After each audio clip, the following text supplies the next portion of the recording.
wear them over these gloves. You want to take them off when you start handling like brooms and stuff because it's not good grip. It'll slip.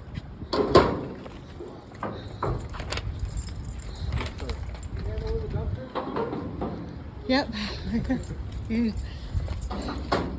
New fun stuff. So yesterday, when I opened these two doors, there was a pile of trash over there, and these two trash cans were already full. Then there was like a big box with a lot of trash in front of it right here. Fortunately, it didn't all fall over. It just kind of was like a flat wall. So the first thing I did is I moved all this trash to the ground and moved it over that way. And I turned these trash cans out. That way I could see what was in what. So we allowed the real trash to fall down. I moved that over to the other pile. I pulled this trash can all the way out. I would do a demonstration. But you can't. Yes, I have restrictions. So, but this is the motion I use.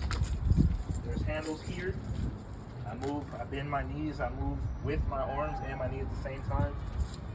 So regardless of what's in there, it should be able to turn. Let's keep this swept out because it's hard to turn because of the little rocks. So you don't want to try to force it over a rock. That can go bad. So swept it out. Once I made room, turned it over. Then I started breaking down the boxes and I built a big wall. And once I got it to probably about like a quarter, even though it turned this way when I was doing it, I started throwing stuff inside of that, from this pile.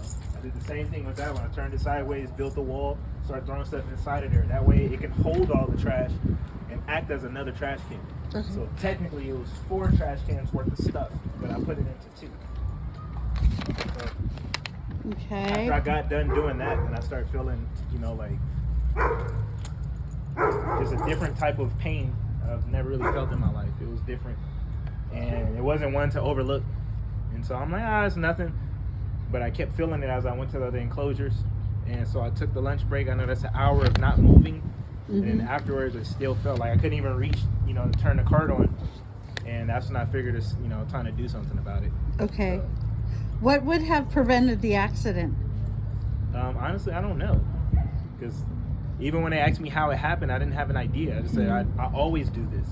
I've been doing this since September. Nothing different. If I see a problem, I find a solution.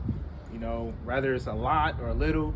If it's too much, I easily ask for help, but it wasn't a scenario where I needed help. It was just stacking stuff. And even if it takes a toll, then I'll just, use an extra day to rest so I can continue to do this. Because I do believe in being healthy enough to perform my tasks. If I ever couldn't, I always communicated with my community manager or my team in general. Hey, I can't come into this day. I need an extra day to rest to perform all my duties and tasks. So. Perfect.